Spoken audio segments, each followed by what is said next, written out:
லட்சுமிநரசிம்ம சடதி பிரணயபாவாப்தம் ஸ்ரீ அகோபர வீரரகுரா சுடகோபகிருத்யம் ஸ்ரீ லட்சுமிநரசிம்ம இந்திர மகாதேசியாய நமஹ. ஆச்சாரிய சுவாமி அடியனுக்கு இடப்பட்ட தலைப்பு பெரிய திருமந்திரம். பிள்ளை லோகாச்சாரியர் முமோட்ச வழியில சொல்றாரு. என்ன சொல்றாருன்னா, முமோட்ச அறிய வேண்டிய ரகசியம் 3. அதிலே பிரதம ரகசியம் திருமந்திரம்.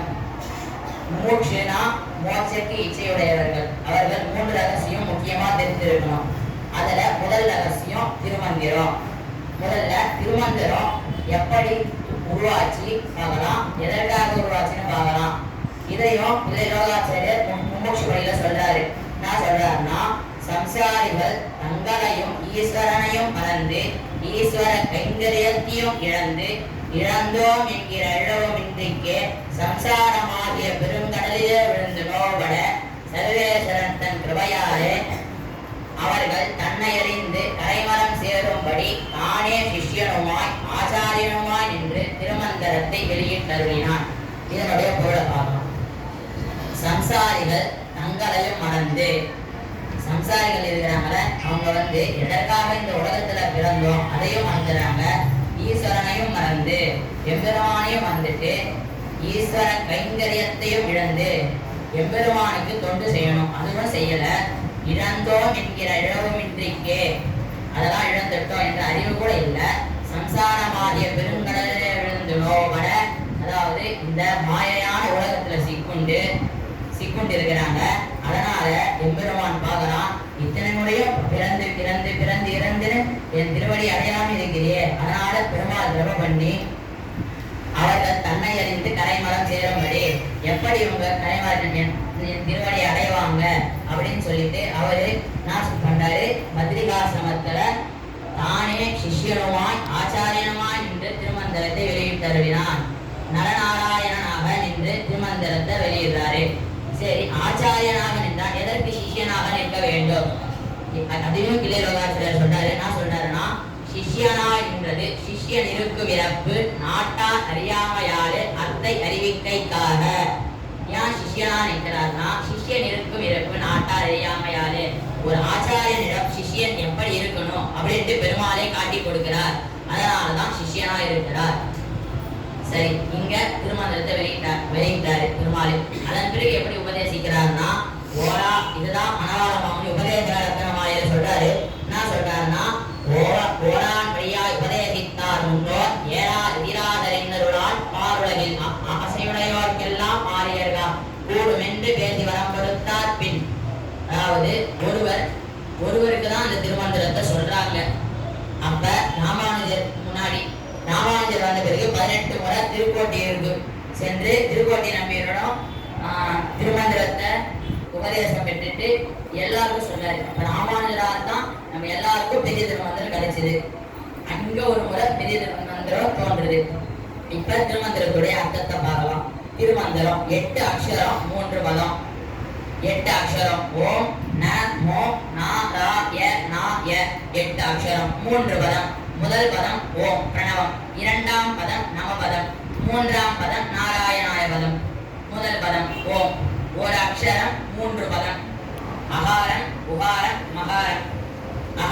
அகாரத்துல 4 விஷயங்கள் சொல்லப்படுது. என்ன சொல்றாருன்னா, ரக்ஷகத்துவம், சமஸ்த கல்யாண குணாத்மகத்துவம், ஸ்ரீயப்பதித்வம், சர்வசேஷத்துவம்.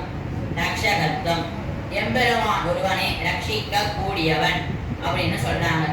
சமஸ்த கல்யாண குணாத்மகத்துவம், சமஸ்த கல்யாண குணாத்மகத்துவம்னா எம்பெருமான் கல்யாண குணங்கள் உடையவன், எல்லா குணங்களையும் உடையவன். ஸ்ரீயப்பதித்வம், இதெல்லாம் பெரியாழ்வார் சொல்றாரு. வடிவான் இன்ப மார்பினில் வாழ்கின்ற மங்கையும் பல்லாண்டு. நம்மாழ்வார் அமலகில்லே நிறையுமென்று அலர்மேல் மங்கை உரை மார்பா. திருவரங்க தமிழனார் சொல்றாரு, பூமண்ணுமாறு பொருந்திய மாறன்.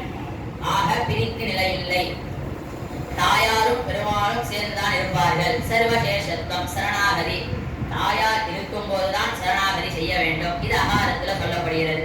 உகாரம், அந்நிய சேஷத்துவ நிவர்த்தி, பகவத் அனன்யார்க சேஷத்துவம், அந்நிய சேஷத்துவ நிவர்த்தி. மறந்தும் புறந்தொழா மாந்தர். வேறு தெய்வம் இருக்கிறதுன்னு சொல்லக்கூடாது.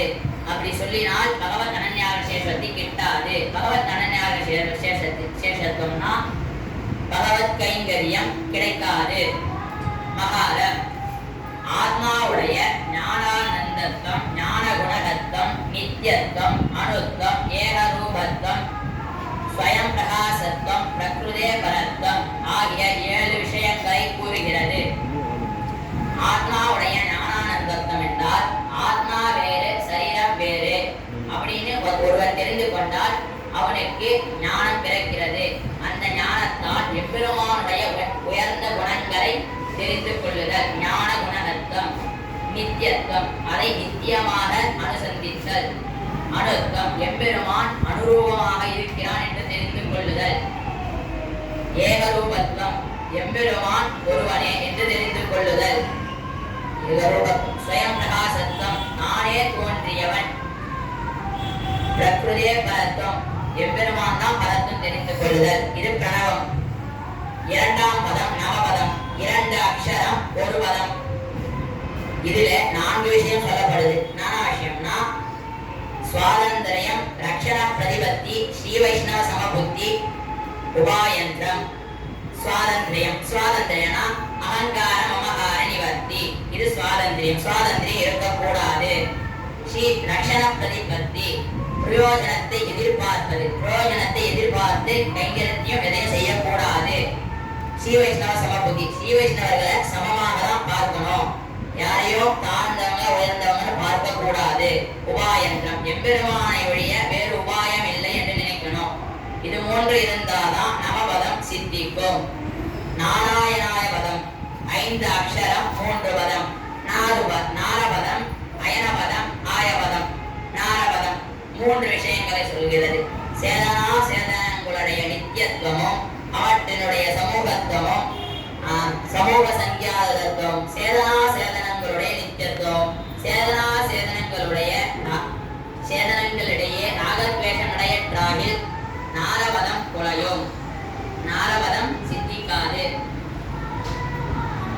அவற்றினுடைய சமூகத்துவம் எல்லாரையும் சமமாக பார்க்கணும். எல்லாம் இந்த உலகமே ஈஸ்வரனால் ஆனது. எல்லாரையும் சமமாக பார்க்கணும். யாரையும் வளர்ந்தவர்கள் தாழ்ந்தவர்கள் என்று பார்க்க கூடாது. சமூக சங்கியாத தத்தம் இந்த உலகமே எம்பெருமான் என்று பார்க்க வேண்டும். இது நாரபதம். அயனபதம் இதில் 7 விஷயங்கள் சொல்கிறது. ஈஸ்வரனுடைய தாரகத்துவம், வியாபகத்துவம், நியந்திருத்தம், சர்வவித பந்துத்துவம், பிராப்யத்துவம், பிராபகத்துவம், சகல ஜெகத் காரணத்துவம். சொந்தக்காரர்களை பந்து என்று சொல்லக்கூடாது. எம்பெருமானை அறியாதவர்கள் பந்துவாயினும் அவந்துக்களே. எல்லாம் சகல ஜெகத் காரணத்துவம். எல்லா செயல்களும் காரணமானவன் எம்பெருமான் மட்டுமே என்று அயனபதம் கூறுகிறது. ஆயபதம் நித்திய கைங்கரிய பிராப்தி. இது எல்லாம் தெரிந்து கொண்டால் நித்திய கைங்கரியம் மட்டுமே கிடைக்கும். ஆயபதம். இப்ப திருமஞ்சனம் முடிஞ்சிடுத்து. திருமங்கையாழ்வார் இதெல்லாம் கற்றுக்கனா என்னெல்லாம் கிடைக்கும் சொல்றாரு. இது திருமந்திரத்தினுடைய பலஸ்ருதி. முதல் 10ல சொல்றாரு. குலந்தரும் செல்வம் தந்திடும் அடியார் படுதுயர் ஆயின எல்லாம் நிலந்தர செய்யும் நீர்விசம் வருடும் அருளும் பெருநிலம் அளிக்கும் கலந்தரும் மற்றும் தந்திடும் பெற்றது ஆயினும் ஆயினர் செய்யும் நலந்தரும் சொல்லை நான் கண்டு கொண்டேன் நாராயணவென்னும் நாமம். அதாவது திருமந்திரத்தை கற்றுனா இதெல்லாம் கிடைக்கும் சொல்றாரு. குலந்தரும் செல்வம் தந்திடும் அடியார் படுதுயர் ஆயினவெல்லாம் நிலந்தர செய்யும் நீள்விசும் வருளும் அருளோடு பெருநிலம் அளிக்கும் வளந்தரும் மற்றும் தந்திடும் பெற்ற தாயினும் ஆயின செய்யும் நலந்தரும் சொல்லை நான் கண்டு கொண்டேன் நாராயணவென்னும் நாமம். பிறகு 8ஆம் பத்துல திருமந்திரம் கட்டதனால நான் எப்படிலாம் இருக்கிறேன்னு சொல்றாரு. மற்றுமோ தெய்வம் உலகின் நிருப்பாரோடு உட்டிலே ஒற்றது உன் அடியார் கடிமை மற்றெல்லாம் பேசிலும் நீ திருவெழுத்து கற்றவின் கண்ணபுல துறை அம்மானே. அதாவது நான் சொல்றாருன்னா இங்க மற்றுமோ தெய்வம் உலகின் நிருப்பாரோடு உட்டிலே வேற தெய்வம் இருக்குதுன்னு சொல்றவும் கூட நான் சேரத்தில்லை. எதனாலனா நான் உன் திருவெட்டெழுத்து கற்றவேன். நான் திருமந்திரம் கற்றதுனால வேற தெய்வம் இருக்குதுன்னு சொல்றவங்க கூட சேரத்தில்லை. அப்பனா நான் யாரு கூட சேரணும்னா ஒற்றது உன் அடியார் கடிமை. நான் சேரத்து உன் அடியாருக்கு அடிமையாதான் சேரறேன். எதனால நீ திருமந்திரம் கட்ட பேசிலும் நின் திருவெழுத்து கற்றவன் கண்ணபுரத்தரை அம்மானே. கண்ணபுரத்து பெருமாளை மங்களாசாசனம் செய்கிறார். ஏன் கண்ணபுரத்து பெருமாள் மங்களாசாசனம் செய்கிறார்னா, அவரு திருக்கண்ணபுரம் பெருமாள் சௌரியதான். திருக்கண்ணபுரம் பெருமாளிடம் தான் திருமந்திரம்